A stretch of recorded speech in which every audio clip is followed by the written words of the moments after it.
The information found in this podcast is not a substitute for help from a licensed mental health professional.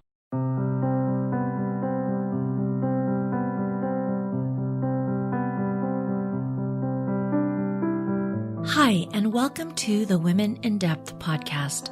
I'm your host, Dr. Lourdes Viado. Join me as we explore the inner lives of women, their struggles, fears, hopes, and dreams. We'll go beneath the surface and take a deeper look at what is hidden, unknown, uncertain, and uncomfortable.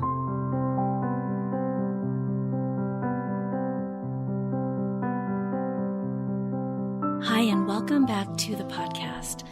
Today, my guest is an individual who has been on the podcast before, a dear friend and colleague who spoke with us about the shadow of technology.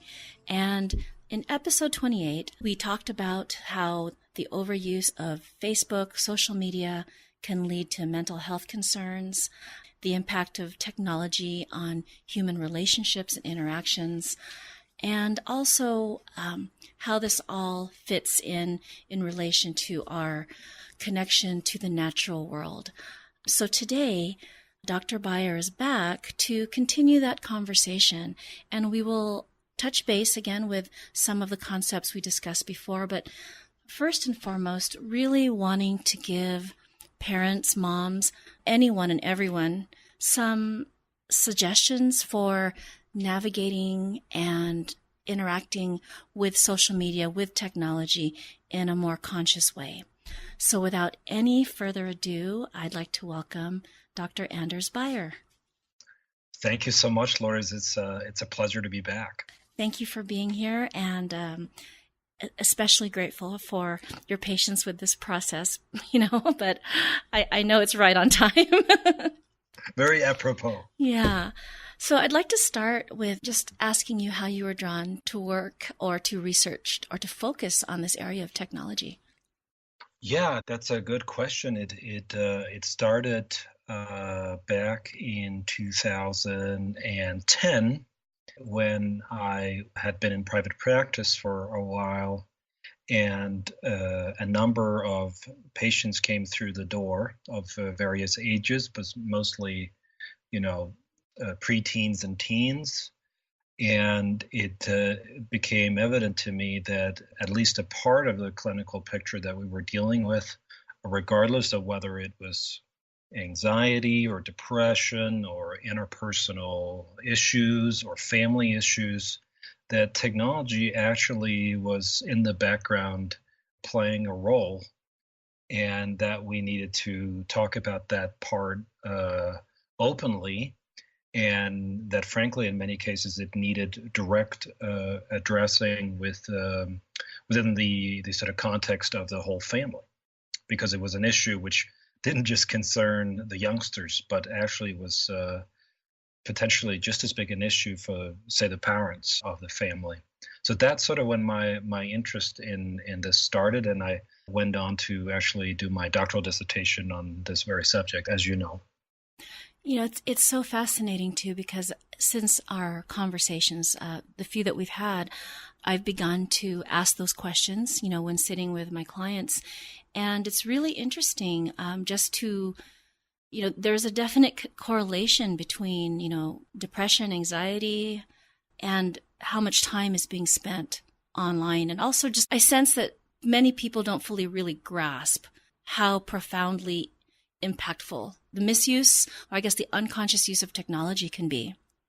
I think that's really accurate. I think we have at best sort of a view of technology as this benign thing in our lives, and at best as this kind of projection onto technology, that it's really what makes or breaks modern life and differentiates it from, earlier, more primitive times, if you will. Yeah. And so I think you're exactly right. I don't think a lot of, and this is kind of what I always invite people to do, is to just have a real conscious evaluation or tally of sort of their engagement with their personal tech.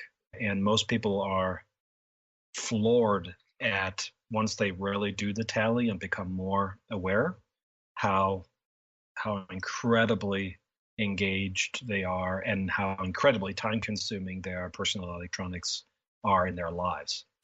As I was preparing for our conversation, I was, looking at some of the research and some articles around, the impact of technology, and it was really quite stunning to see. I mean, these are replicated studies, but what stood out for me really was how it actually changes your brain.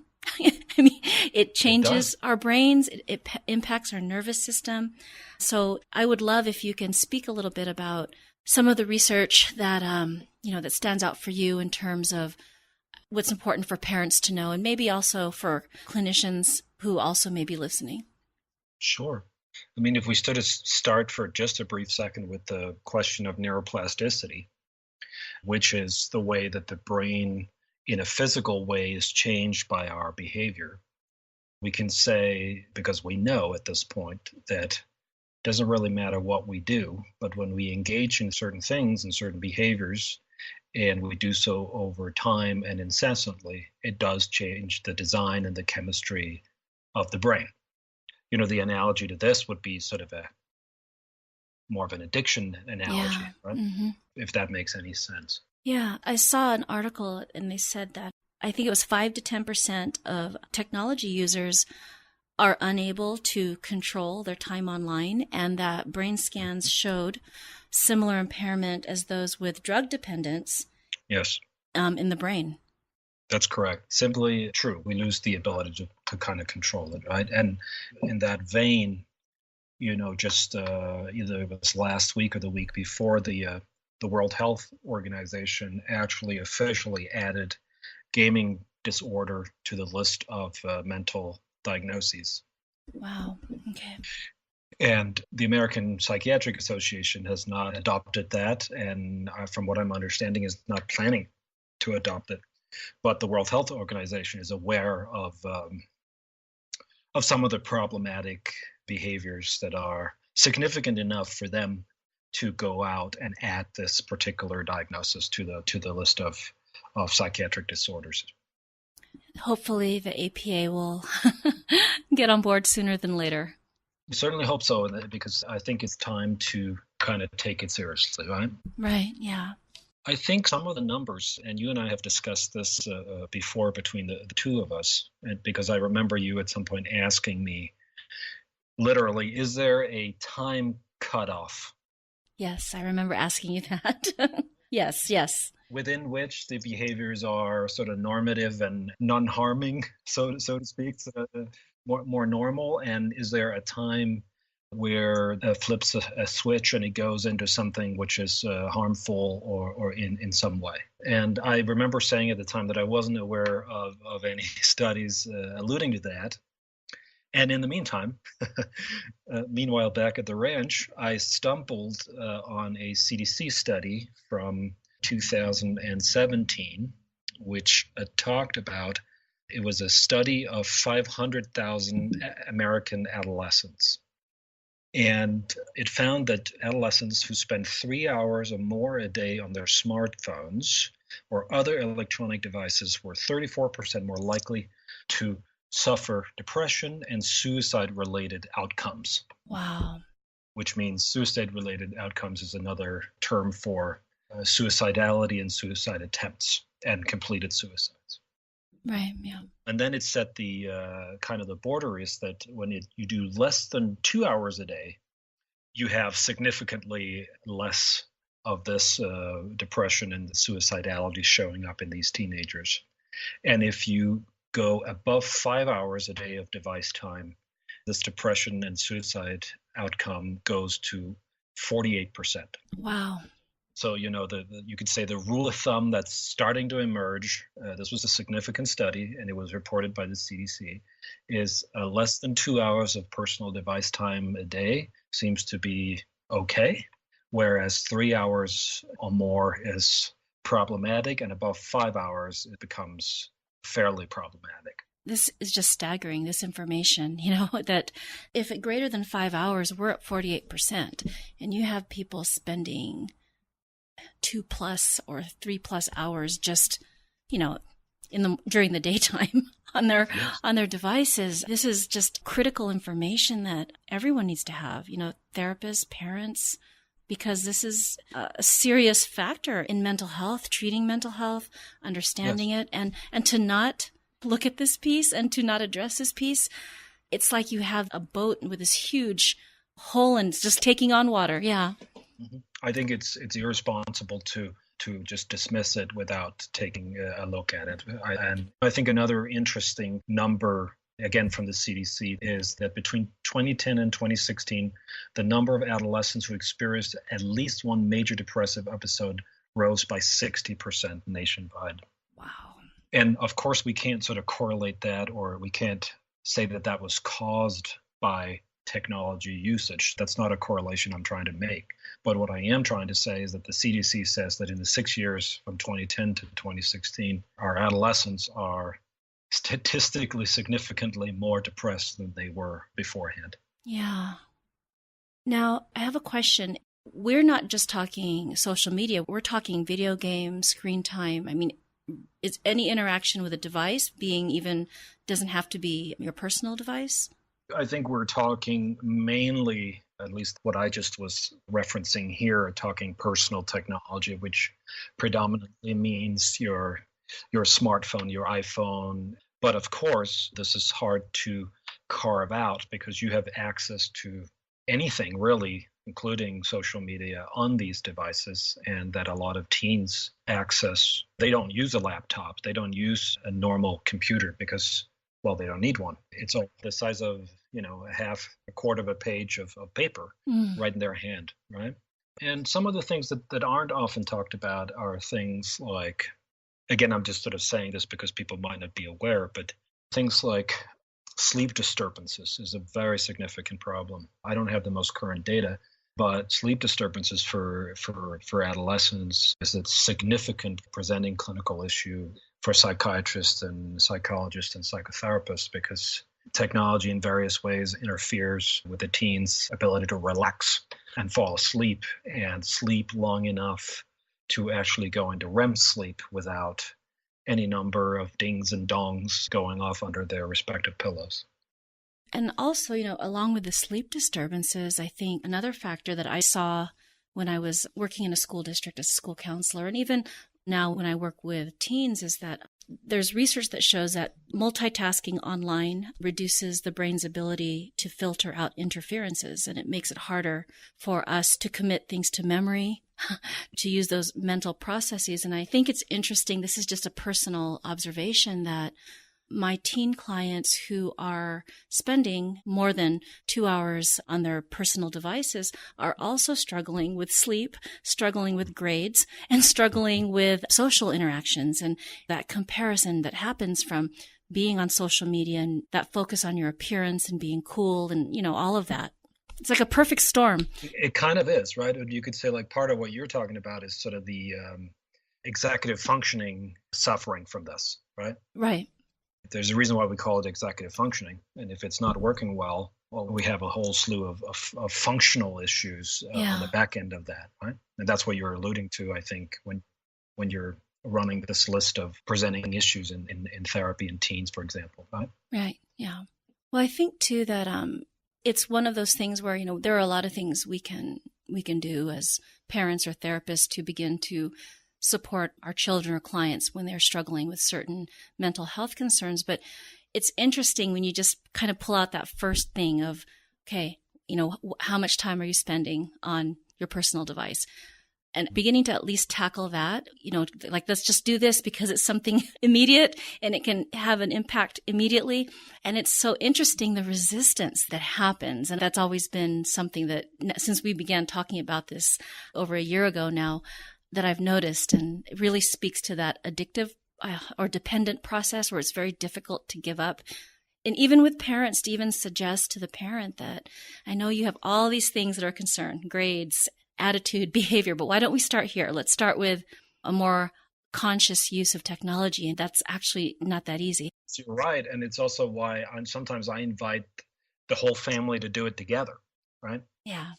And because there is also a big part of holding the parents accountable to some degree, because many times the kids and the teens are just following their parents' examples. And as I've encountered in my practice, a kid came in and described a normal evening at the household, and that's 4 people in 4 different rooms utilizing 4 to 8 different devices simultaneously. Wow. Which obviously means that somebody is checking Facebook while they're watching Netflix, and dad's checking emails from work, and mom's watching, who knows? Right, but right. There's not a lot of interpersonal interaction going on in that family, and I doubt that family is an anomaly per se in this day and age, in a way. Yeah.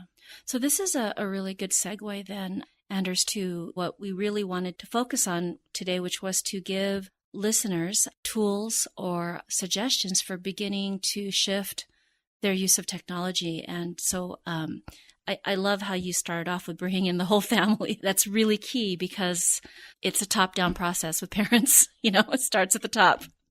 Yeah, and anyone who's been in the clinical world has tried many, many times how the parents, drop off the sullen teenager at the curb and dumps the teenager at the therapist's office and says, you got 5 sessions to fix this person. Right. and the therapist goes like, wait a minute here. I don't really think this is the exact correct way of going about addressing what's going on in this family. Why don't you and your husband and whoever else show up next Wednesday at 3:00 and we'll all have a conversation together? And the look on people's faces, as you quite well know, I've gotten that look, is one of like, what is this person talking about? And what are they saying? Are they saying that it's not our teen that's blowing up the household, that I could have a responsibility, that my husband could, all that. Right. And of course, often it's exactly that. It's a systemic issue within the family, and the symptom sort of comes out perhaps in the teenager that's not getting good grades, or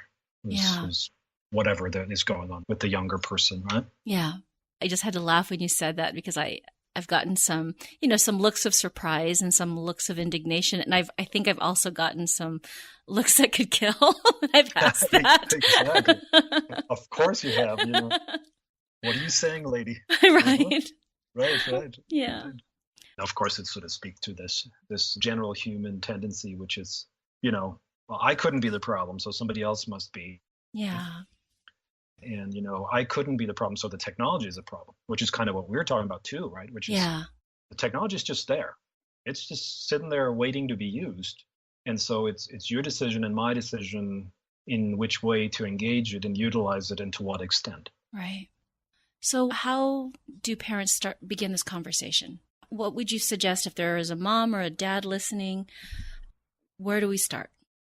Well, what I always invite people to do is start with the tally. Basically, a half or a whole of tracking either your own behavior individually or the whole family, kind of, having a piece of paper close by and tracking kind of, the number of times they pick up the screen to check if there are anything going on, any messages, any notifications, to, how many emails are you sending a day, to how many times do you log on to social media per day? What kind of behaviors are you having in relation to your technology? It's often fun to do it as a family because it really starts a constructive, interesting, insightful conversation about not just what's happening with me, but what's happening with the family as a whole. And again, as I said, oftentimes people are truly surprised as to the number of times they check emails or something about their technology usage is very surprising to them. And that's when you, depending on the age of your children, you either institute firm boundaries around it, or if you have older children, you have a discussion and you put some boundaries around it as a family, and you help each other on the accountability piece to make sure that this is actually being done and the follow through is okay. Yeah. That's the first part. The other part that I almost always do is, if you're talking about preteens, for example, I always have a parent sitting nearby when they're using social media. Okay. And that's not that the parent is there to be intrusive into the preteen sort of online behaviors in life. It's just that there's a adult pair of eyes nearby. There's an accountability piece, and it's just a way for the preteen, in a way, to learn that this is actually serious business. It can be serious business. It's not just me checking Instagram or doing something. There's actually stuff going on out here that is harmful or difficult, and my parent is right there if I have any questions, and they're concerned about what I'm doing. Yeah. I can see how it really creates an environment that communicates to the preteen the gravity of the situation. Like, yes, this is fun and it's interesting. However, I think it's the same thing as, when you prepare to give your teenager keys to a vehicle or Yes. access to their own bank account with money in it, or getting them their first credit card. And when they're in college, you don't just hand it off, No, you didn't just turn them loose, right? They go through driver's ed and they go to a driving test with sometimes a grumpy civil servant next to them, or something of that nature, to make sure that they actually know the basics. And you're exactly right. This is the exact same message that we're trying to ingrain into them, that it's great to have the freedom to drive. It's great to have the freedom to surf the web and do things, but it's not something to be taken too lightly. Yeah, and I think that's just a realistic approach. It also clearly lets the child know that just like when you drive, there are things to be aware of, there are rules to follow. These are the situations where you could find yourself in a little bit of trouble. And I think that right there, you're modeling that healthy, safe, conscious use of technology. Yes, that's exactly right. And then the last big piece is this conversation, either preteen or teens, of, look, nothing that happens online, nothing that happens on your smartphone ever goes away, ever. By which we just mean, even if you put a posting up with something silly, somebody saw that, even if you took it down. Even if you have a picture of yourself drinking alcohol, somebody saw that, even if you take it down. Yeah. If you send a picture to somebody of yourself, there's no telling what's going to happen to that picture. You cannot be sure that person is the only person seeing that picture, and you have no control over what's then going to happen to the material. So having this conversation that look, there are lots of interesting, fun things going on, but they're there to stay, and the permanency of these things is something to be really, really mindful of. Yeah. I think that's also such an important piece of it, because again, your actions online are permanent in the sense that there's always a trail that will be there no matter what. Absolutely. And it can follow you 10 years later when you're applying for a job. It can follow you 5 years later when you're wanting to get into a relationship with a person and they find out something about you. And it can bite you on the keister tomorrow at school when something you said or something you sent is all of a sudden disseminated among the student body at your local high school, say. Yeah. And these are consequential things, but in the fun or heat of the moment, especially with a teenage brain, you may not have that awareness. And that's why it's important for that conversation to be had numerous times with a therapist, with the parents, in many cases both.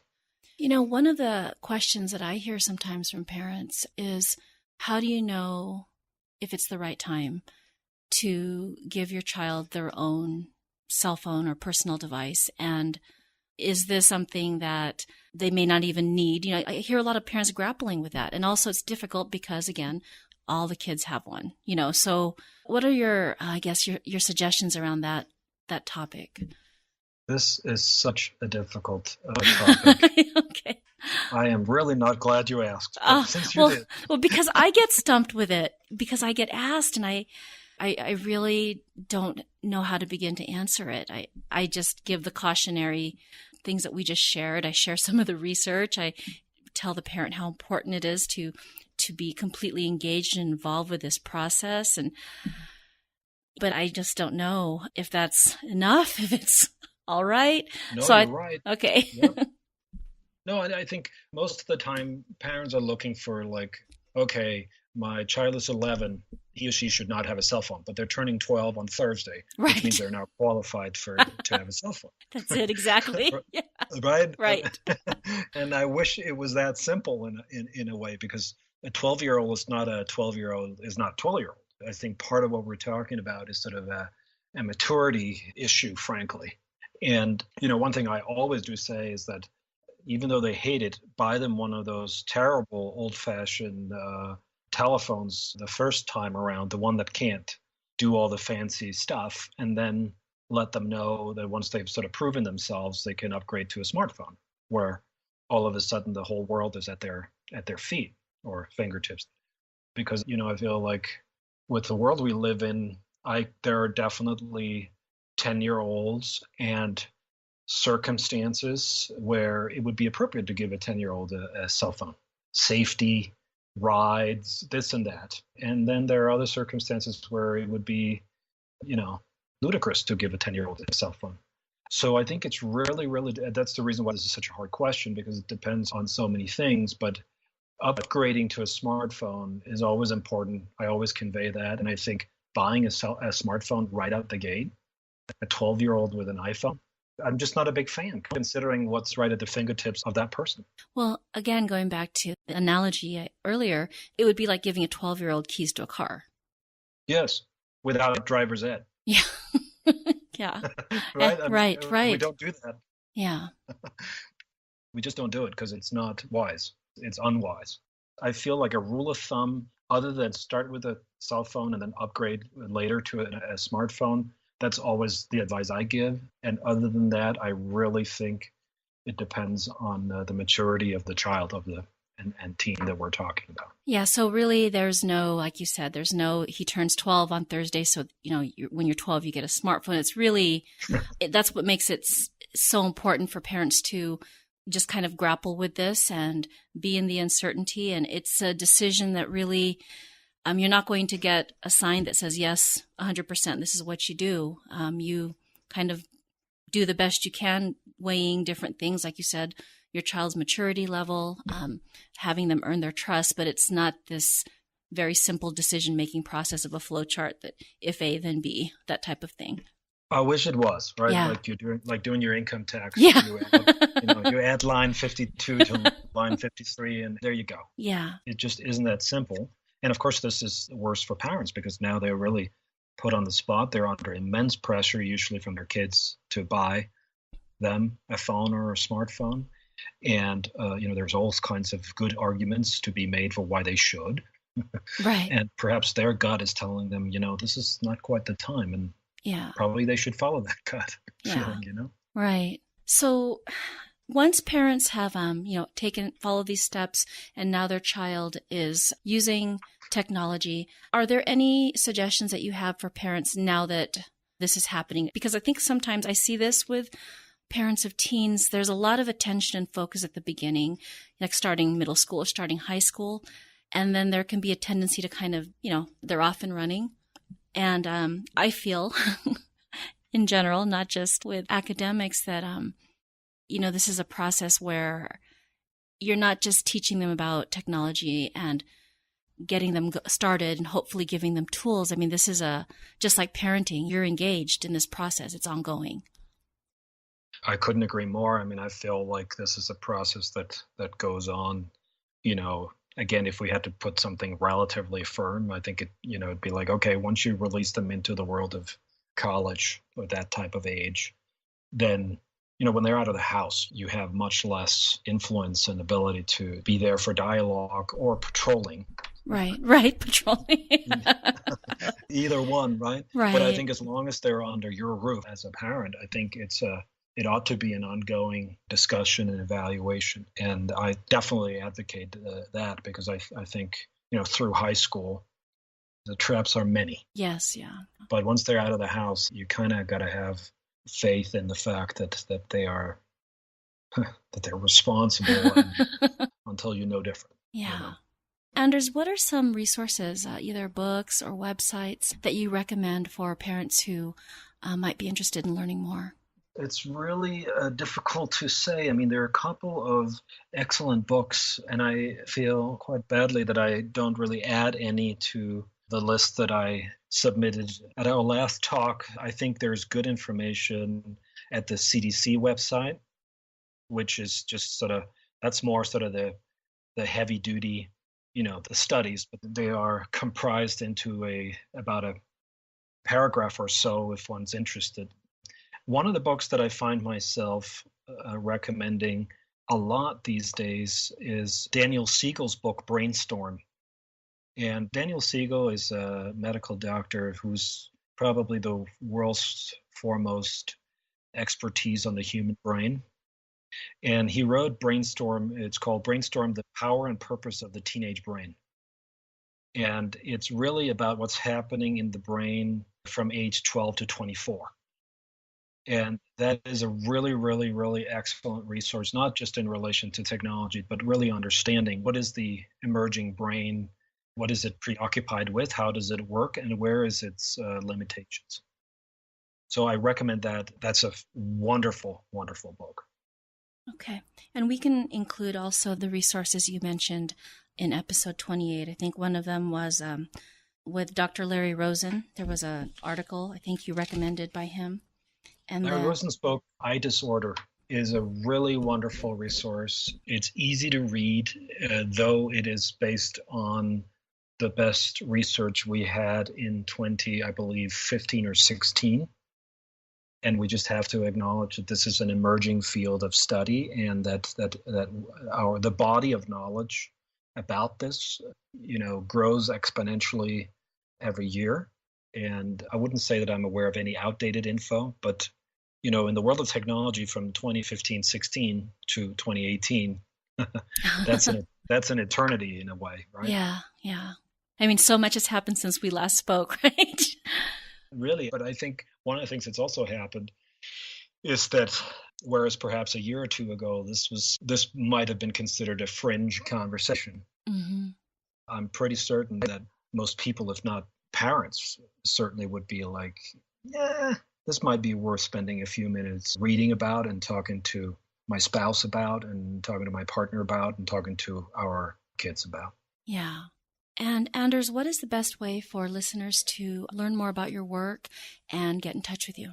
My website is www.beiertherapy.com. So that's BEIER therapy.com. That's the best way to reach me. There's my email. There's all my info. There's a link to our podcast that we did last year and other resources as well. Thank you so much, Anders, for taking the time to talk about this very relevant topic and sharing your expertise and wisdom with our listeners. Thank you. This was a pleasure. Take care.